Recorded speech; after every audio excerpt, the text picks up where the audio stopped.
Bienvenidos a la misión de San Juan Capistrano.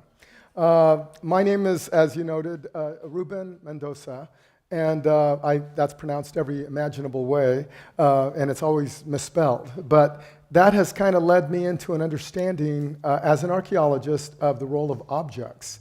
And in that respect, I wanted to ask, how many of you have seen the movie The Red Violin?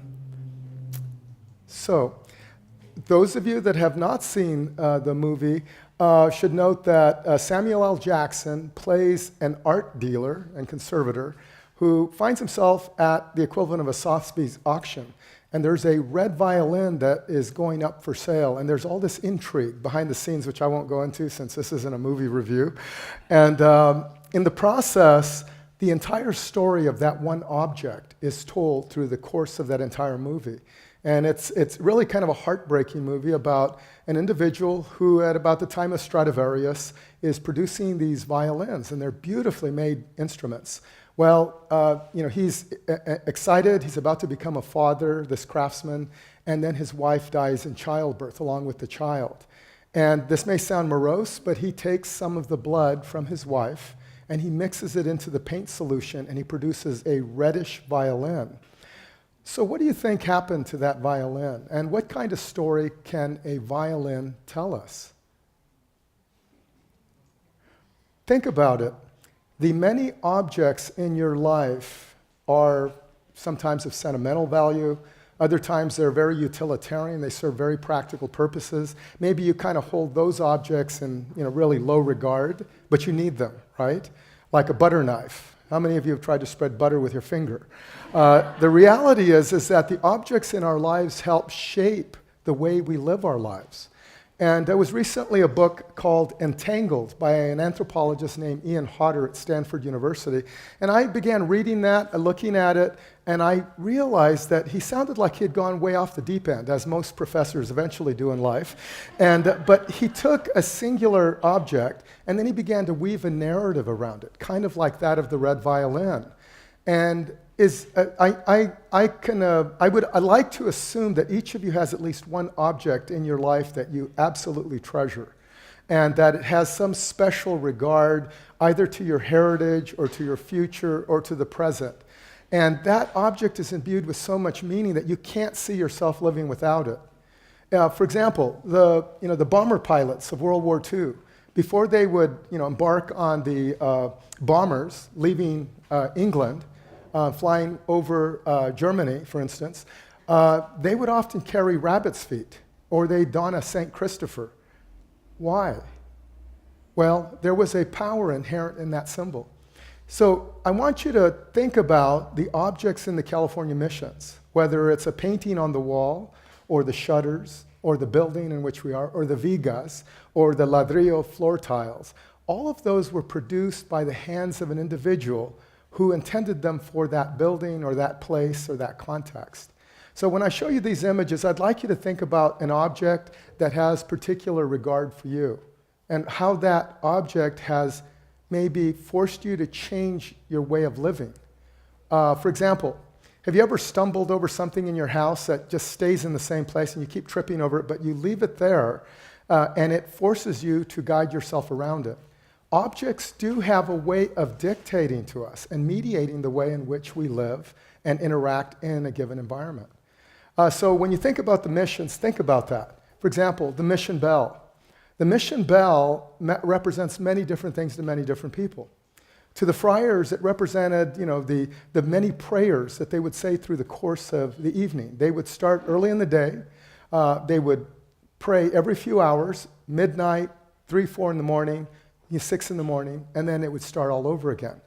For some Native Americans, those bells represented the beginning of the workday, or it meant mealtime, or it meant the period during which it was time to say prayer or engage in a particular mass. For others, they have a derogatory meaning. And for yet others, they are symbolic of the El Camino Real, with all the bells that have been strung along that route. So for each of us, a singular object can represent many things, in much the same way that the missions each represent many different things to each and every one of us. So what I'm going to try to do here is give you a sense of those objects based on a project that I'm currently working with. And you notice the cutouts and the objects, and they may kind of instill or elicit kind of a reaction from you based on what you see. As to what I normally do, this is what I normally do. That's last week, and that's in Peru. I returned from Peru a late Sunday night, and then Tuesday I headed over here and spent the day working on my presentations. And this bridge has been essentially in the same place for well over 500 years. Not that particular cordage. That's replaced every year because the Quechua Indians who refabricate it every year use the same cabling. They use cordage that they themselves prepare. And so that bridge is symbolic, and it is the last remaining Inca period bridge in all of Peru. So I had to cross it. I figured I'm not going to let Harrison Ford pull that one on me. So when we think about the California missions, we have to think about them in a much broader context. Because if you think about the missions, we tend to be zealous about our missions. We either tend to be very proactive in preserving them, or we disregard them because they're something else in the way. When we think about the missions, they are our heritage. They define a people in a particular period in time. And the reality is that these missions were built by the hands of the indigenous peoples of California, under the tutelage of friars who in turn had Mexican Indian craftsmen and women who worked to tutor the native Californians into becoming their own entrepreneurs, whether in terms of plowing fields or planting crops or building agricultural networks and hydraulics, planting vineyards, and doing many of the things that now define the course of California's political economy. So when we look at what was contributed, we always talk about the Columbian Exchange. What came from Europe here and what went over there. Well, did you know that there are over 3,000 varieties of potatoes that were basically hybridized by groups like the Quechua Indians of the Andes? 3,000. Can you imagine that? And just about a few days ago actually, I was in an Inca period agricultural experiment station, which consisted of these massive terraces in semicircular forms that dropped from, they were graduated all the way down to the bottom. And there I'm standing at the top, and I'm feeling the chill of the Andes on me. This was just a few days ago. But as I walked down into this spiral-like formation, the further down I went, the warmer it got to the point where it felt like I was in the middle of the tropics at the bottom. And then I began to learn that the Inca were bringing in soils from throughout the empire and placing it into each of the terraces at various graduated levels. And then they were planting different varieties of crops in order to determine where those crops would grow best and under what conditions. That's ingenious. And yet, we don't hear these things. So one of the things that I've sought to do is to get a bead on, and a lot of this was inspired by the canonization.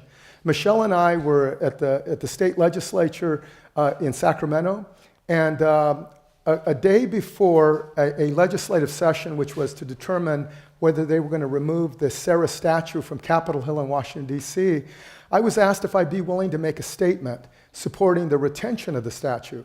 And I had just come back from the Vatican. I was with Rosemary Beebe, Robert Senkowitz, Monsignor Weber from San Fernando, and we were 4 scholars called upon to testify as to different things about Sarah and his life. Well, it happened that, and I was just the individual that happened to be in the project archaeologist at the Presidio of San Carlos de Monterrey when we discovered the original Sarah Chapel from 1772. As a result, they wanted to know what my perspective was and what experiences I'd had. And I'd already talked to the media about how that was a transformative event. Because prior to that event, the discovery, Sarah and I had kind of mixed feelings towards each other. I won't go into an explanation on that. I assure you, I'm on my meds, but no, I'm just kidding. And so as I thought about what I needed to say, I was literally contacted the day before, and I thought, well, what am I going to say to the state legislature that's going to justify retaining a statue of this man from the 1700s who was a Franciscan, who has a controversial record of attainment? And I really began to think deeply about who Serra was and what he had contributed. And I thought about the people with whom he'd worked and he'd devoted his life to. Bear in mind, he was the equivalent of a doctor of theology in Mallorca. He was in one of the biggest cathedrals. Everybody talked of him as though he were the epitome of scholarship. He really didn't have to try anymore. He could probably spend the rest of his life drinking and nobody would have made lesser of him. But instead, he decided to take on the most momentous of challenges and to come to the New World to evangelize the people that he most wanted to live among. And those were the American Indians. When he arrived in Mexico in 1749, he walked all the way from the coast, La Villa Rica de la Veracruz, today for short Veracruz. And he walked hundreds of miles, essentially on foot, arrived in Mexico City, and the first shrine that he visited for the purposes of prayer was that of the Virgin of Guadalupe, the Indian Madonna of the Americas. He was beholden to Maria de la Agreda, who was essentially a saint, who, by virtue of her writings, the mystical city of God, spoke of the Indians in the Americas and the mission to evangelize them and to bring them into the fold of the church. He had no ill intentions, and you might say, well, he might have been misguided because he didn't know the Americas, and he wanted to come to this place to live among a people who lived as though they were in the Garden of Eden. That's how he saw them. He saw them as pure and chaste. He saw them as God's primal example. In Dios, in God. And so when he came to the Americas, he came with that in mind. The irony is he wanted to acculturate them into the ways of the church and to the ways of the Spanish. So there is a paradox there. But when we think about what went back and forth and what happened in Sacramento with the statue, I prepared from about 1 in the morning till about 4 in the morning. I was typing away, and I wrote a summary of all of the things that we can directly attribute to the life and times of Junípero Serra, which he was responsible for as the presidente of the California missions. And so viticulture, for those of you that were here last night and were drinking wine, well, you owe him that, at least that. So viticulture, and for those of you that like brandy, can I see some hands? Brandy, well, of course, they were distilling brandy at Mission San Gabriel, in case you weren't unaware. And then I went down the list, and I realized he recruited engineers from the Spanish Royal Corps of Engineers to build irrigation systems, aqueducts, basins, and so forth. And the Los Angeles Basin was soon converted into this massive system that allowed for the development of one of the largest orchards, vineyards, and really an incredible elaboration of agricultural development. So a lot of the crops that we know, all the way up to artichokes, were being brought in during that period. And probably the one that we can most credit him for was chocolate, because Serra was a fanatic when it came to chocolate and avocados. So again, I was thinking in terms of all of this. And as I went through the list, the cattle industry, all of these things were a part of that legacy that Serra had laid in place. And once I began to look at that, I realized there's a lot more here to who this individual was. Regardless of the controversies on either end of the spectrum, the reality is we owe much to Serra for the political economy of California that built this economy. When we look at the various foods that went from the New World to the Old and the Old World to the New, each of these became entangled. As Ian Hodder says, when each of these came together, humans had to respond and create technologies and objects that would allow them to process these materials. So when we think about what it was that was here and what it was that it became, Native Californians were part of groups that essentially existed across the landscape. Many of them were mobile hunter-gatherers. They moved with the seasons. They had temporary camps and installations. They also had more permanent settlements. For example, in Sacramento and the Chumash area, populations extended into the thousands. And even Serra and his compatriots talk about moving through the Santa Barbara Channel and being, fearful because there were thousands of Native Americans in semi-permanent settlements. They had exchange networks in which they had been trading shell from the Channel Islands all the way into places like Arizona and New Mexico. These were long-established trade routes. And so there was a lot going on in California and hundreds of language variations. No one priest could master any number of these languages. Serra had learned the Pame language in Querétaro, where he established 5 missions, and he comes into California, and he finds himself in a very different situation. As Rosemary Beebe and Robert Senkowitz have noted in their writings and in their direct translations, when Serra came into California, he spoke lovingly of the people that he encountered.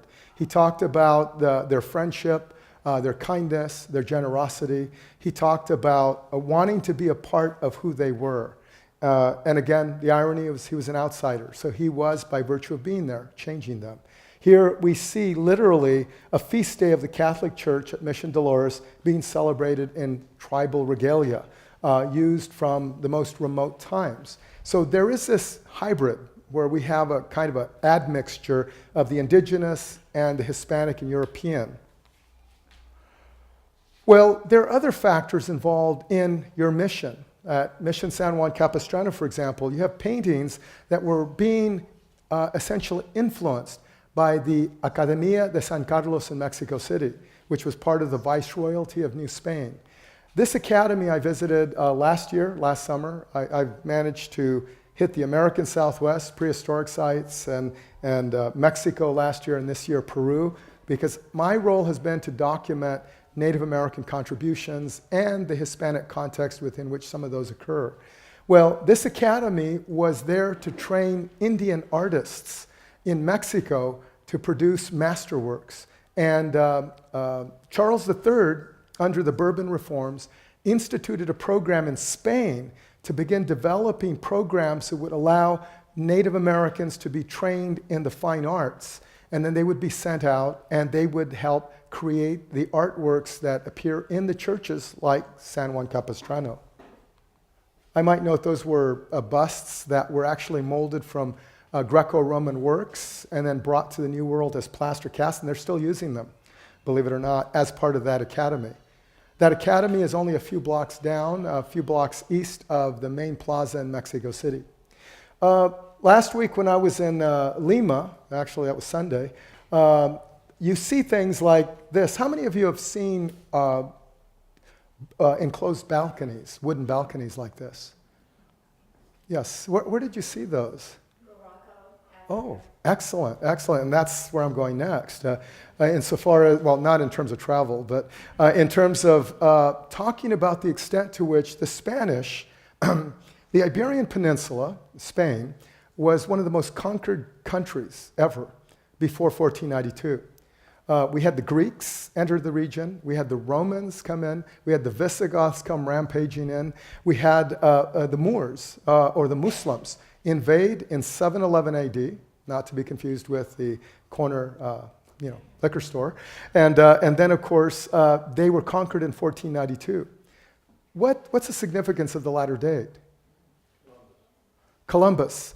Literally in the year that the kingdoms of Castile and Aragon united and overthrew the Muslims, they embarked on the discovery, the so-called discovery of the New World.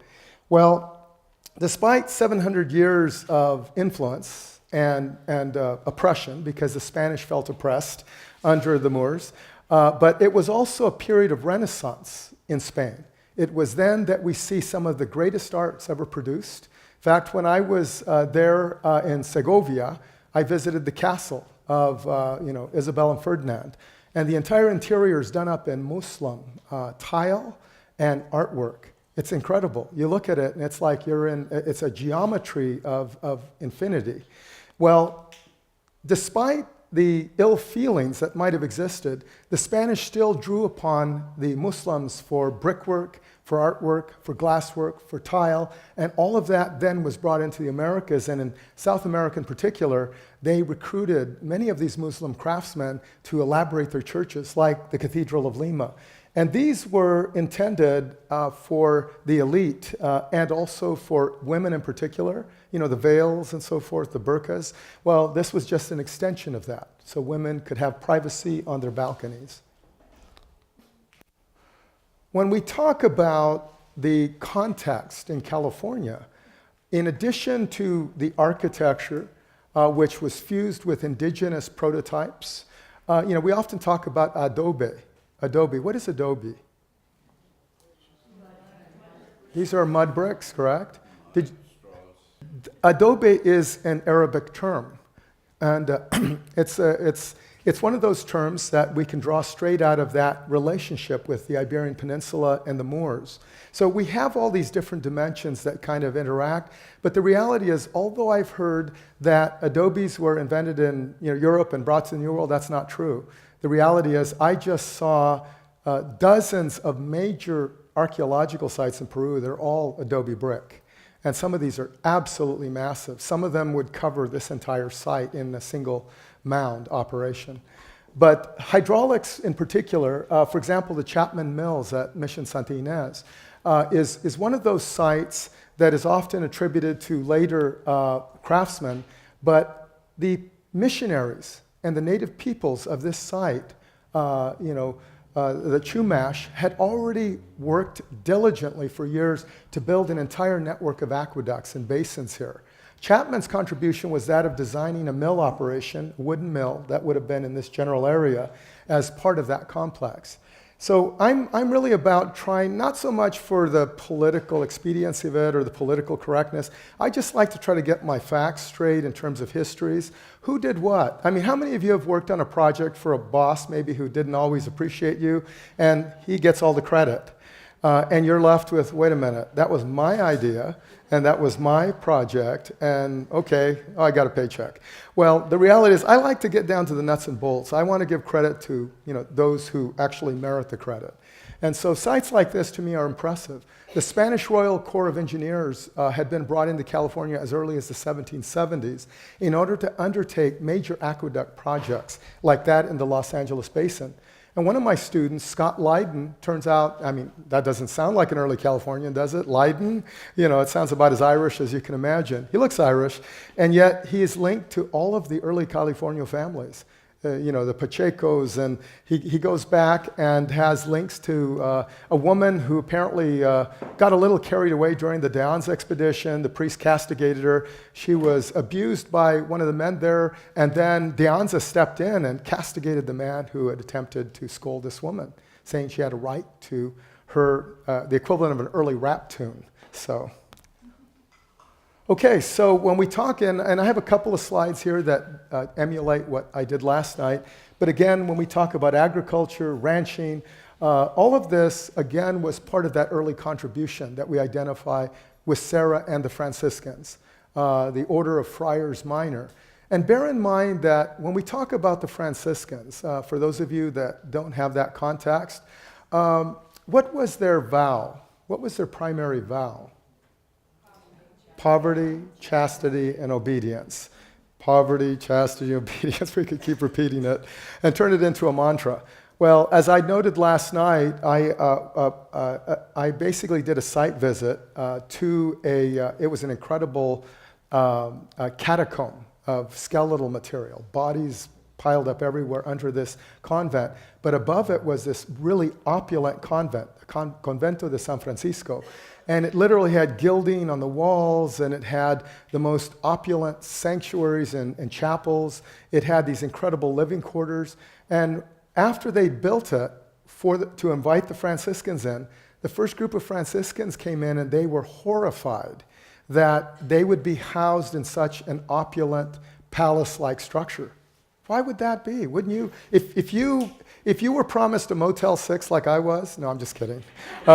If you were promised a Motel 6, you should, or no, I should say the obverse. If you were promised, let's say, the Belmond, which happens to be at Machu Picchu, it's $1,500 a day.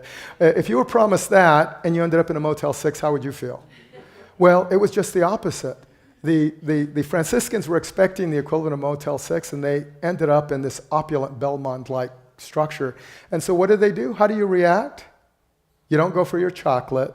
No, you go for your stone and you start defacing all the images of St. Francis. Does that make any sense? You're a Franciscan. Why would you do that?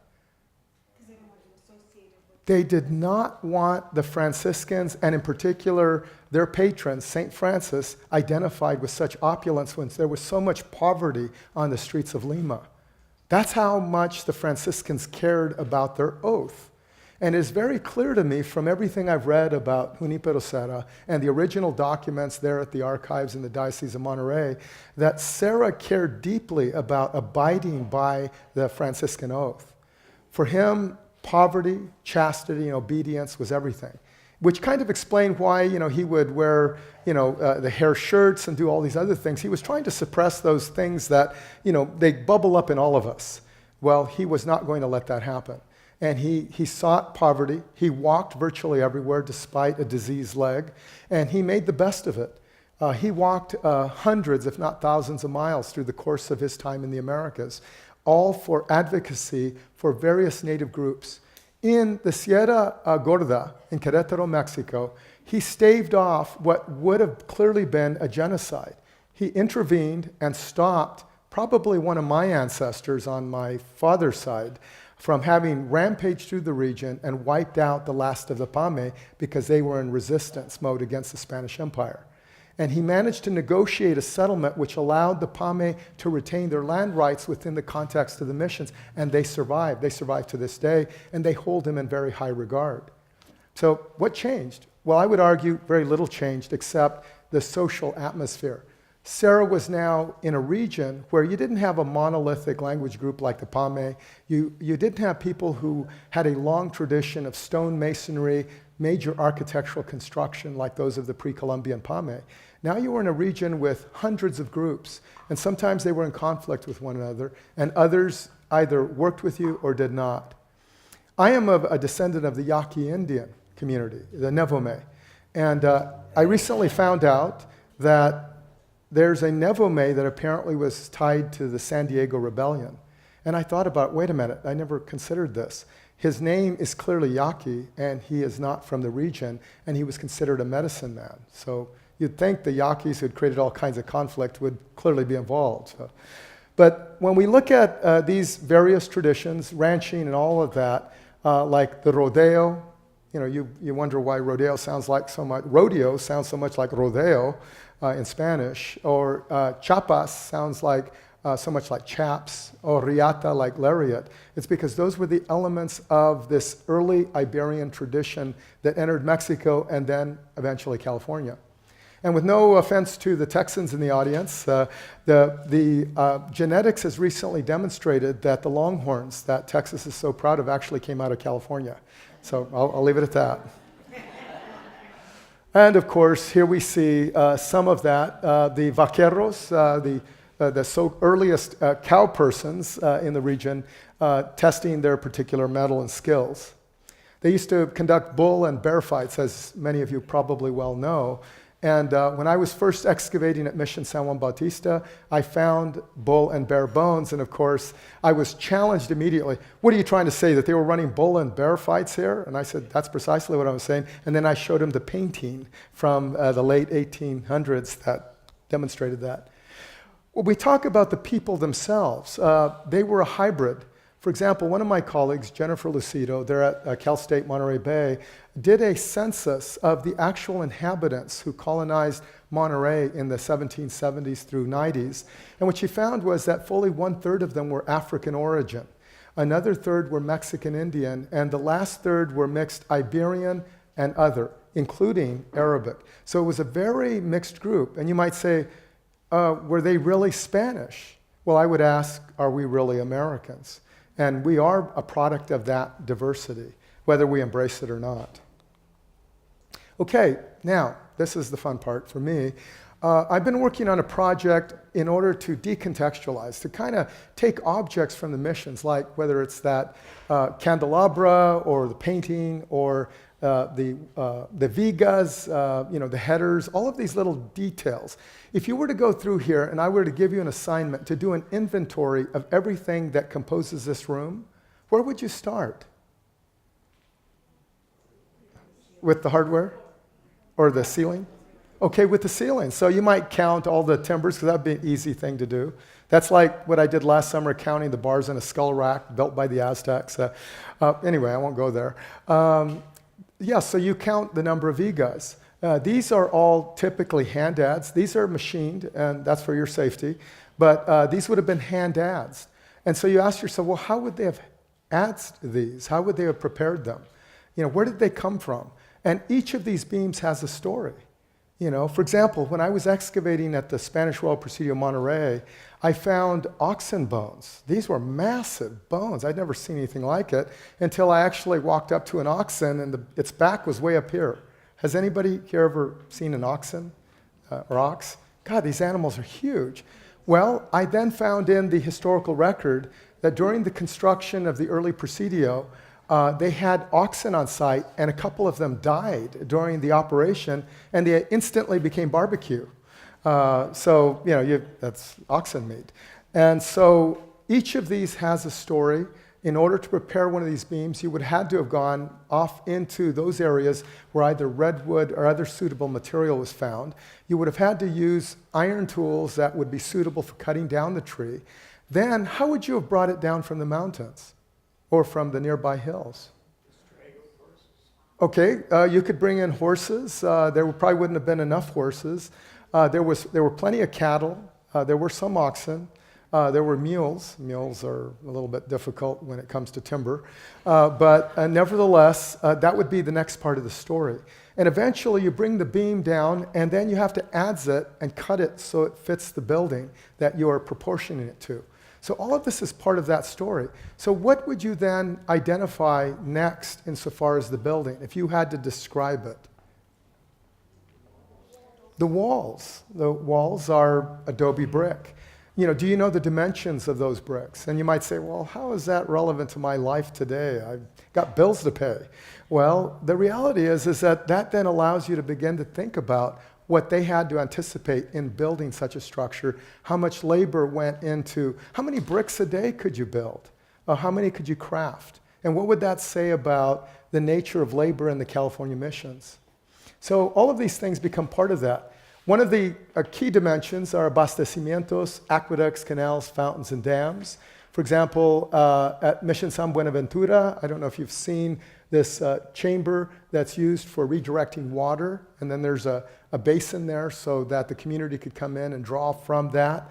There are, for example, at Missions San Luis Rey de Francia, these gargoyle-like creatures that serve as spouts into the lavanderia, where women would have washed clothing. You have this massive aqueduct system that's above Mission San Buenaventura that extended for almost 15 miles. And this was all masonry construction. And it was set up in such a way as to force water literally uphill, kind of gravity fed. We see water features, and of course this one is one that we see at La Purísima Concepción. It is obviously a reproduction of what was thought to have been there at the time, but this would have been very instrumental to these sites because it provided water and it also provided a kind of a beautification of the grounds of each of these sites. But many of these sites were industrial. They were not intended to serve as meditative gardens. In agriculture, many of these objects, like for example, how many of you have seen one of these in use? Where might you have seen that? It wasn't in Bakersfield, was it? Oh, that's where I'm from. This is a ardo, which would have been used with oxen. And so when you look at it, this is what I was looking at last week in Peru. So here's an example of that very tool still being used. If you were to travel into the depths of Baja California, many of the tools that were being used in this mission 200 years ago are still being used and made there in Baja California. Because if you live there, you wouldn't have regular sanitation, you would not have trash pickup, you would not be able to go down to the hardware store and pick up all the tools and materials. You'd have to create them from scratch. And that's the nature of that. When I was traveling through many of the more desolate parts of Peru, yeah, it was incredible to see the innovation that people were using. Things that we take for granted or toss were being manufactured into new things, and they would continue to be used. When we look at architecture, again, some of you mentioned adobe bricks. Well, each of these adobes has artifacts inherent into them, because as they were mixing the clays, they would often go to trash dumps because there was fiber and other materials, and they mixed them. So sometimes we'll have ceramics broken from earlier periods, we'll have basketry pieces, we'll have footprints and other related things. We see the vigas, we see the elaborate works, we see, in this case, the teja roof tiles, after which the state of Texas is named, as in Texas. When we go to architecture, we see the use and deployment in different buildings. So here we have an archway, and having taught courses on ancient Maya civilization, people always say, yeah, but they didn't have the Roman arch, and I always say, well, they weren't Romans. So. Oh, by the way, do you all know what this line represents through the doors? The river of life. And where does the river of life come from? Okay, it is used in various orders, but it comes straight out of the book of Revelations. Have you read your book of Revelations lately? There is this really compelling portion in that in which it talks about the roaring. And I can actually hear it when I go into missions that have these doors. I try to imagine what they were trying to convey through the iconography, the symbols, the doors. And you see all the doors with the river of life. It is this torrent. And you hear the roar and the coming of the Christ. That's what it's intended to convey. The bells. And I don't know who thought of this, but this is a wooden bell. And it had to have been a thud, thud, thud, as opposed to a clang, clang, clang. But again, Mission San Buenaventura. And then some of the more elaborate bells. And then refecit. What is refecit made? Made by. So when you see this, fecit, you'll be able to get the name of the individual. This is Nueva California. So again, this is New California, also known as Alta or Upper California. So each of these bells has its own story, many of them made either in Mexico City foundries or in Lima, Peru, where I was just a few days ago. And so when we look at the architecture and the placement of bells, why is this church configured as it is? This is San Gabriel, Archangel. What's that? Yeah, it looks like a fort, doesn't it? If you look at the upper roof comb, what is the inspiration for that design? It is the Alhambra in Spain. And I went through that structure about a year or two ago, and I was like totally blown away by the number of elements that had been borrowed from that site and placed into buildings like this. This bell wall, or campanario, would have been part of a tower until an earthquake struck and minimized the ability to rebuild that tower. And so they placed it at the back. When we look at cartography, how many of you have thought of cartography in terms of the missions? There are many potentials for taking maps within the collections and placing them into exhibits. For those of us that love geography, cartography, and GIS, well, here we see, I cheated here. I took instruments that I photographed in Nuremberg, where my daughter's studying, but they are from the period. And they are the types of instruments used by navigators along the coast. Because oftentimes people say, well, these buildings are so primitive, and how could they be doing solar geometry where they link? I won't get into all of that, but I do study the solar geometry, the illumination of altars and tabernacles on the feast days of the patrons. Like at Mission San Jose, the tabernacle is illuminated on the feast day of Saint Joseph, or Saint Francis. But when you look at the buildings, they look very simple, but they are the product of very complex geometry and architectural principles and engineering. Part of the reason that your church, the Great Stone Church here, failed was the architect who had been brought from West Mexico to design your church. He died during construction. And the friars are probably saying, oh, can't afford to pay the money needed for another architect, so let's just go ahead and finish it ourselves. Well, so when the earthquake struck in 1812, the tower came crashing into the cupolas that had been built, and those cupolas were not enough to sustain the damage, and it imploded, killing 40 parishioners of that church. Here we see one of the many maps. This is actually from 1823, and I want to say your mission is right here, somewhere in here. Or am I close? Yeah, it looks like it's right there. Yeah, I think it's right there. Yeah, so this is what the California coast, and I've been collecting these maps, working with the archives in Madrid, the Spanish military archives. You should see the maps that they have of early California that have never been published. We are currently publishing them on our university website under the Hornbeck collection, who was a geographer from Northridge. And we now have maps of the entire California coast. When we think of ceramics, how many of you collect ceramics? Okay, so a few hands. And why do you collect ceramics? What is it about ceramics that might appeal to you?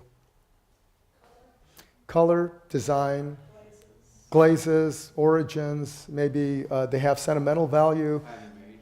They're handmade. Well, here in the California missions and in the presidios, and many of these objects, for example, were you aware that this design, these are known as maiolica, and maiolicas go back to the Phoenician period in the Mediterranean, so some 1800 BC. So they are part of a tradition spread by the Phoenicians, who were the merchants of the Mediterranean. They came in and they had these tin glazed type wares, and eventually they took root in places like Italy and also in Spain. I personally like ceramics because they're indicators of time, and sometimes they're time sensitive. So 5-year intervals can give you, one piece of ceramic can help you date an entire room if they're found.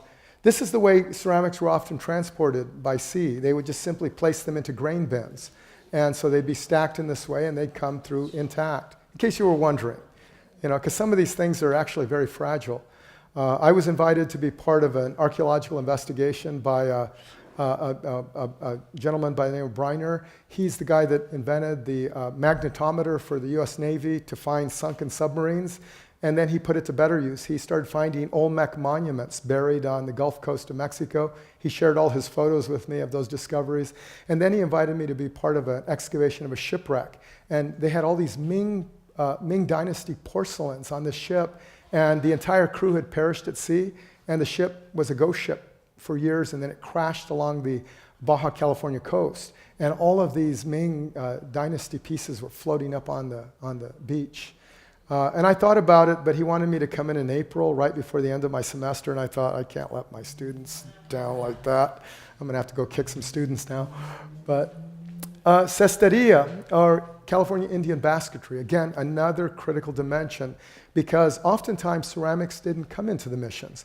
And so they had to draw upon those otherwise very sophisticated wares that were being used by the California Indians. Native Californians were producing some of the most sophisticated basketry in the world at the time. So when the Spanish first came in, some of the things that they commented on were the use of these kinds of vessels, many of which could be made easily waterproofed by the basic weave of the basket or the preparation that was used. Also, the iconography and the symbolism clearly had relationships to native Californian design and symbolic perspectives. Here, 2 women producing these in the early 19th century. Or I should say 20th century. Cocina. How many of you like to work in the cocina? Okay. Oh, what if I say kitchen? How many then? Well, of course, we all like to eat, and somebody prepares the food. We don't all prepare the food, but we all benefit from its presentation. Here we see some of the kinds of vessels. For example, what is this here? Water. It's for water, water purification. It's like the water cooler of the Spanish colonial period. Can you imagine all the secretaries standing there at the water cooler, with their maiolica mugs, with all the chatter of the day? And then, of course, these ovens that are still being used by the native peoples of the American Southwest. What about this piece here? A metate or metatl. Those have an antiquity of some 8,000 years in central Mexico. And they often are tripod, and they have great antiquity, and they appear with the birth of maize domestication, the development of maize. What about this vessel here?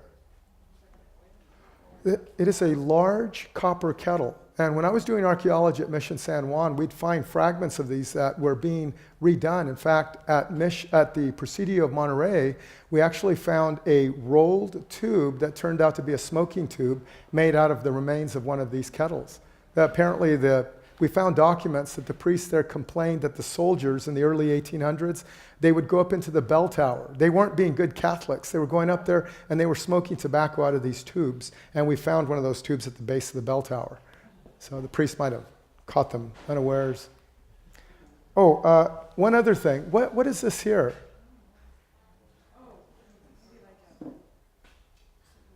I was going to bring one, but I was afraid I might start a fire. It's a fire strike. Because if you were wondering, they didn't just turn a knob on their GE gas top stove. They had to do a fire strike to get that thing going. And last summer when I was camping in the U.S. Southwest, I took a fire strike with me, and I was determined to start all my fires that way, and I did. Of course, the hungrier I got, the more determined I became. And one night when I was in Chaco Canyon, I had a little incident with one of the rangers there who didn't like the size of my fire, and so I had to pull all the wood out, and down to one block. It started to rain, and so I went back into my tent. While I was in my tent, a mountain lion came up and took my steaks. So, yeah, I could tell from the footprints, and I decided I'm not going back out there. Escritura. When we think about the missions, one of the primary sources of information are these documents. And the reality is that you might say, well, we've got proof of this, we've got proof of that. People like to cite their opinions, or they like to cite the good, the bad, and the ugly of Father Serra and the missionaries. But the reality is there are over 250,000 documents in Mexico City alone that are the correspondence that went back and forth between the missionaries in a 60-year period. And most of those have never been read. So, that's not to say we're not going to find the dirty laundry of Father Serra at some point, but the reality is, with all the research that has been done by many scholars over generations, that dirty laundry really doesn't exist to the extent that some would claim. And then there are other stories that have yet to be told about the compassion and also the sacrifice made by many of these Franciscans. So. But these are the documents, and these are the books, the registries, birth, baptismal registries, marriage, and death, which were the primary area purview of the missionaries because they wanted to record the role of these Christians in life. And then this is a Bargueño de Mesa that I obtained for Mission San Juan. These were portable desks. They were like the laptop computers of the day. Oh, and this is an envelope. Fray Felipe Arroyo de la Cuesta came in from Mexico City. He was using it as a bookmark. So this is an inkwell, probably Fray Felipe's, that we found during the course of excavations there at the same mission. And so we see the writings of Serra here, Junipero Serra, the registry, the death registries. He would record the names of each of those parishioners or each of those charges in the mission. He would record their births. He would talk about their tribal affiliations. He would name their relatives. All of this has become a veritable treasure trove for those seeking to document their early California and Native American heritage.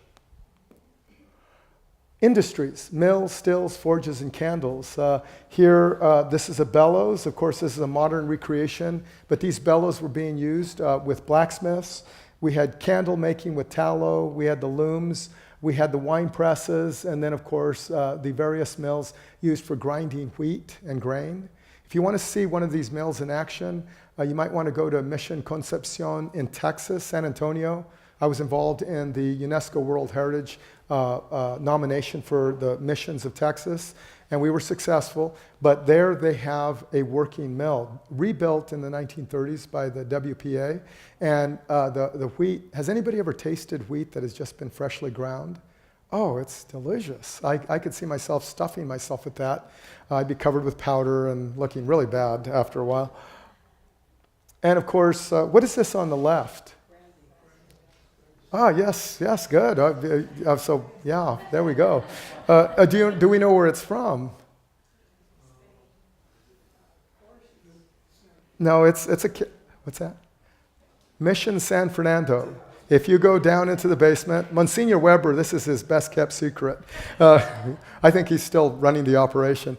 But there on the right, at Mission San Gabriel, on the right, at San Gabriel, we have the so-called Ramona vine, dated to 1774, and it's the Madre Viña. It is the mother root of pretty much all of the early California wine industry. Of course, because of a plague that struck in the 1880s, Americans began replacing it with other vines from France and Italy. So eventually, the early California wine industry was co-opted with these new vines. And that's at San Gabriel Mission. Yes. And France and Spain, they also took some parts of our roots over there. Yes. Organisms that Yeah. had different effects. Yeah, because one of the things, I've actually had wine. I was given a bottle of wine.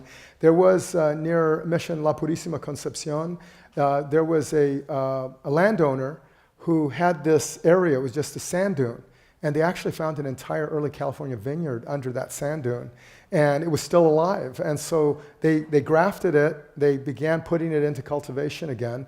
And they were able to start bottling wine. I didn't want to open the bottle because it was set up with the original wax caps and everything. So who knows what it'll taste like in a few years. But it was very sweet wine. And then statuary. For example, did you know that the gilding process, these are wooden objects. I attended a Getty workshop in which I was able to go through and in the process watch the actual creation of one of these statues. And in order to do one of these, they would take Spanish gold real coins and hammer them until they were less than paper thin. And if you've ever handled gold that has been hammered down to its most minimalist compression, it literally will float. If you blow, if a breeze comes through, it'll start floating in the room. It's incredible. And I saw that happen at the Getty Institute during one of these workshops. And in order to create one of these, even though you might say, oh, they're just slapping paint on it. No, it's very complicated. Even the gilding of major altarpieces, they have to place a series of different layers, one of which is like a clay or gesso. And then they cover that over with another coating, and then they began burnishing the gold right onto the wood and gesso. And then they take this ugly looking brown light paint and they cover the whole thing. You're thinking, where did the gold go? Well, then they take a stylus in wood and they start cutting designs through the brown layer and the gold surfaces again. When it comes to the faces, even though many of these have been restored in ways that are not consonant with the original, those faces often have up to 12 layers of paint on them.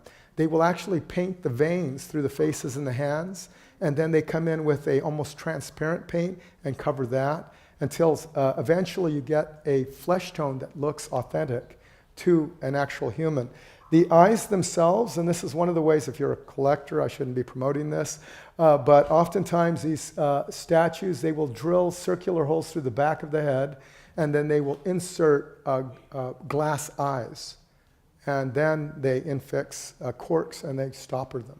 So, herramientas. I love tools. I collect them, actually. I had to stop collecting. My wife said it's either that or your retirement.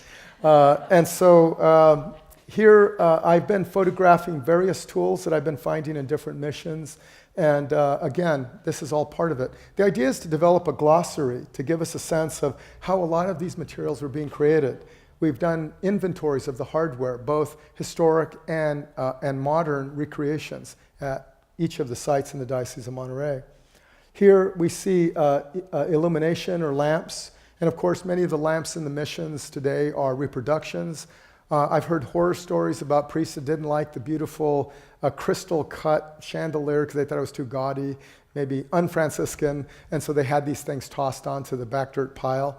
And it's really unfortunate because a lot of these pieces have been lost as a result. Here we see one such reproduction at Mission San Buenaventura. When we talk about the liturgy, some of the most elaborate pieces, some of the most beautiful pieces can include things like these monstrance. How many of you are aware of the history of the monstrance? What's its purpose? Okay, it displays the Eucharist, the host, and in Peru, apparently, and Jaime Lara, who's a known scholar in the area, he did a study of these, and he started studying something called the Crystal Helios, which means the solar Christ, which can be traced all the way back, to the basically to Rome. And we're dealing with the vanquishing of the Roman pagan tradition and the emergence of the Christian tradition. And of course, the Romans were into the sun god. And so what happens is you get a conflation of Jesus and the sun there in Rome. But in the Americas, it went in every imaginable direction. In an effort to venerate the host, they brought these objects from Europe, but in South America, they began adding the sunburst, in large part to appeal to native peoples who identified with the sun. Unfortunately, they took it very literally, and they started to interpret Christ as the sun, Viracocha, the Quechua deity of the sun. And eventually the church realized the mistake they'd made, and they ordered the destruction of thousands of these pieces, some of them the most elaborate imaginable. So you don't see as many of these in South America as you do in places like Mexico, where they're everywhere. But it did become a problem for the descendants of the Inca, who would parade them through the streets as though they were venerating their ancient Inca deities. When we go back into the churches, and I showed this last night, which church is this? It has something to do with one of the archangels. San Miguel. Yes, this is San Miguel, and as I noted last night, why does this altarpiece look so much like an Egyptian temple? How many of you have been to San Miguel Mission? You notice that when you come to the front facade, it's just a stark white structure. You enter, and then it's covered with all this foliage. It looks like the interior of a theater with swag and drapes, and it's almost like being inside a lowrider automobile. But then you look at the altar, and you feel like you've just stepped into an Egyptian temple. Well, the intention there, and this has been written up masterfully by different scholars, but the idea was to show the starkness of the spirit before entering the kingdom of God, the kingdom of heaven. And so the church itself represents the heavenly kingdom, or what we call the millennial kingdom, based on King Solomon's temple. So when you enter the church, you enter the equivalent of a Garden of Eden. It is filled with foliage, and the temple is as though you had just stepped out of the desert. In this case, in the Middle East or in Egypt, you would have stepped out of the desert and the desolation of the human spirit into the glory of God and the temple. So, the mobiliario, or liturgical and domestic furnishings, are to be found everywhere. Unfortunately, many of these have been lost over the years, but these are some examples of pieces that either been recreated or representative at these sites. Here at San Juan Bautista, you have the original pulpit that still basically is attached to one of the archways from 1812.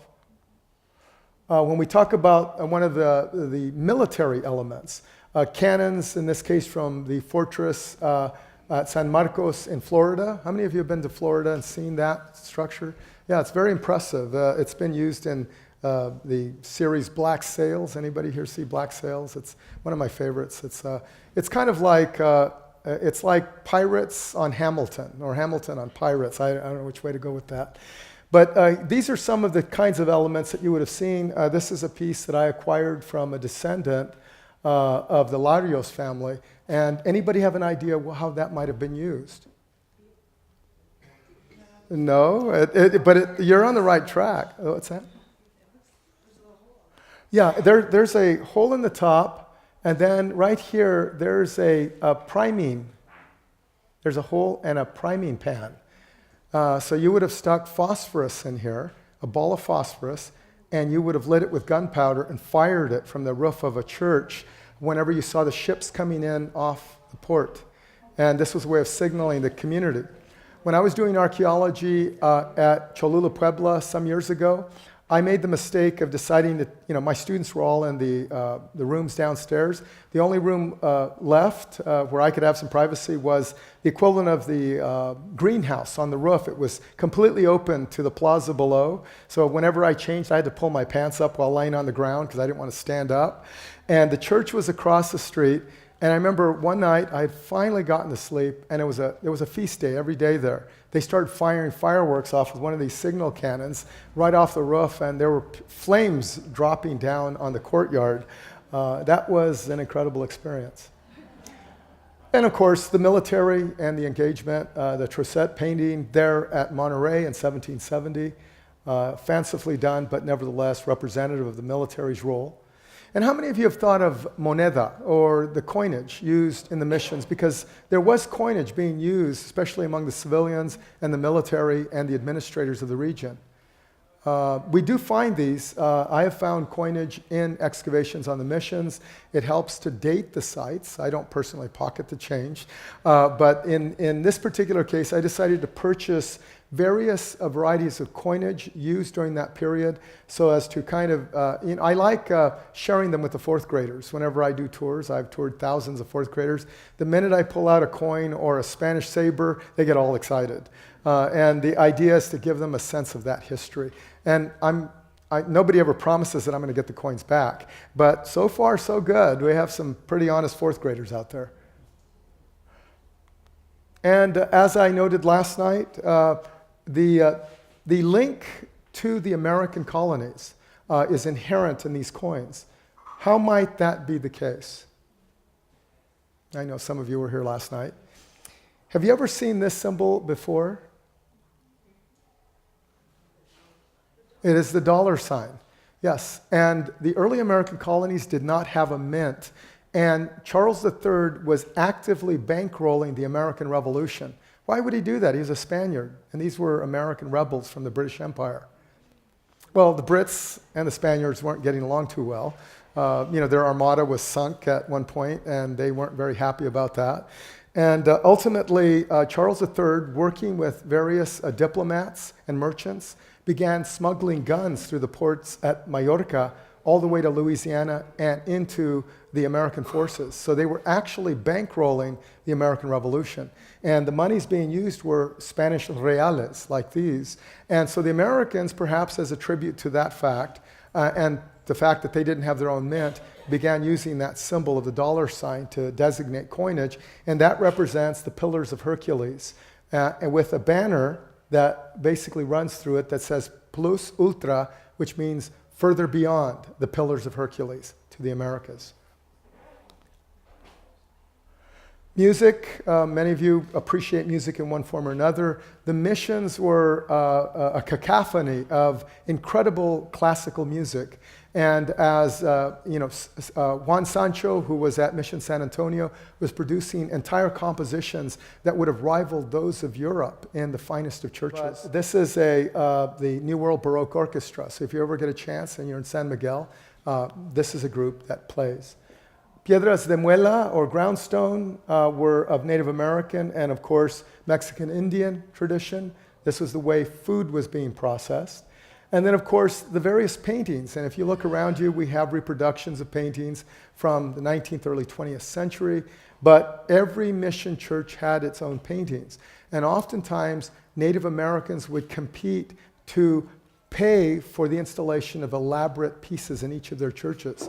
Think about it. You don't want the village down the road to outcompete you with the elaboration of your church. So that was happening all over the Americas, and we have documentation of that.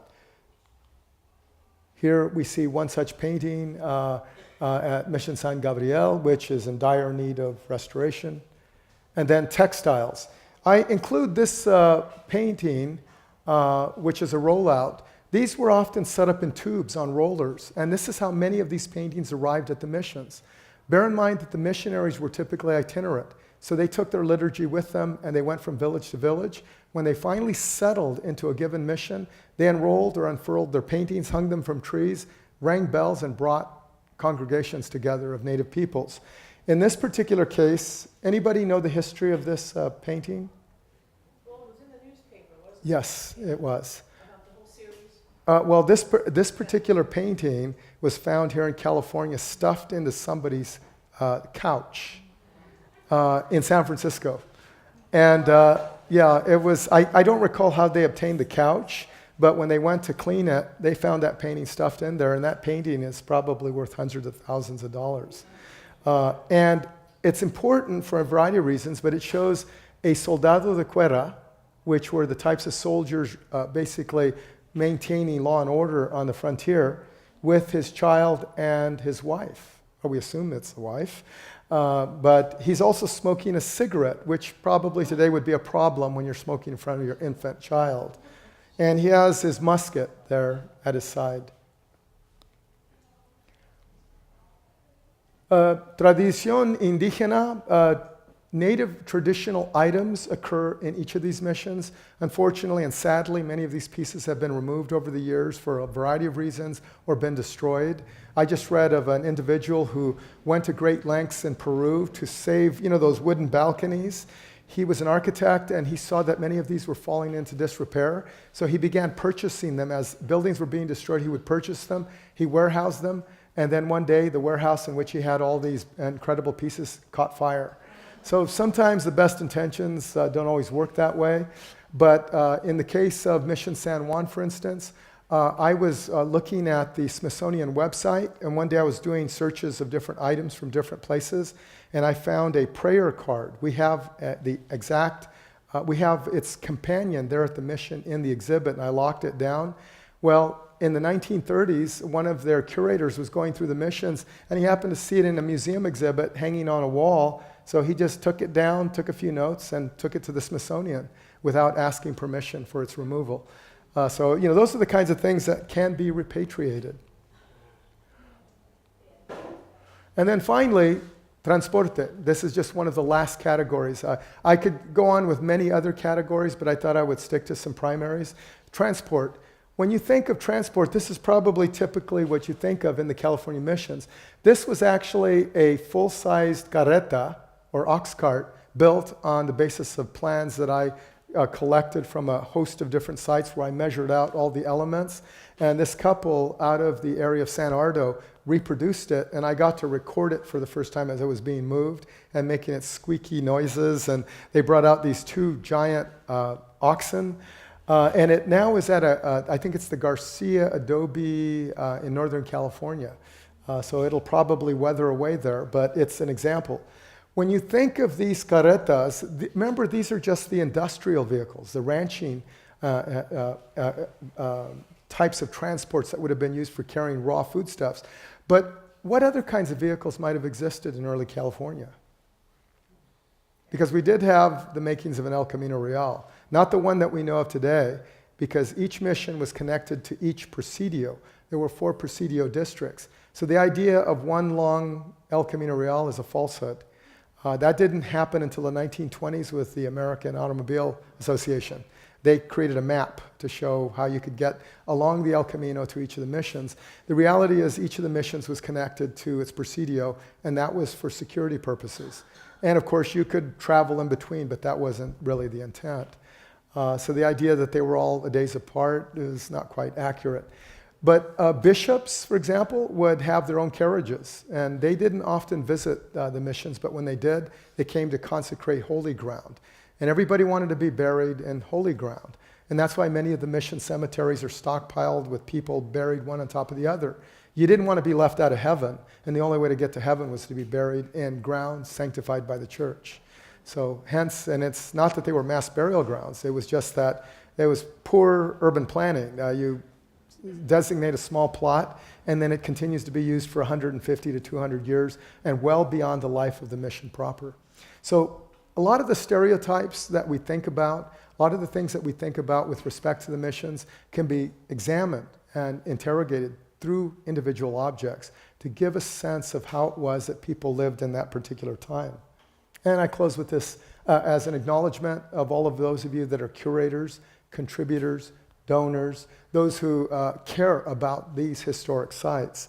I think it's imperative on all of us to understand that oftentimes the missions can be flashpoints of controversy, but they are still very much a centerpiece of our historical tradition. They are the product of indigenous, African, European, and other traditions, and all of them were built up in varying ways. And while we may want to look at the more cynical dimensions of how each of these sites came to be, the reality is that these are American Indian settlements. And because of my life and my commitment to the heritage of the American Indian, mine included, I feel that while initially I was reticent to accept these places as part of that heritage, I realized these were built by the hands of the ancestors.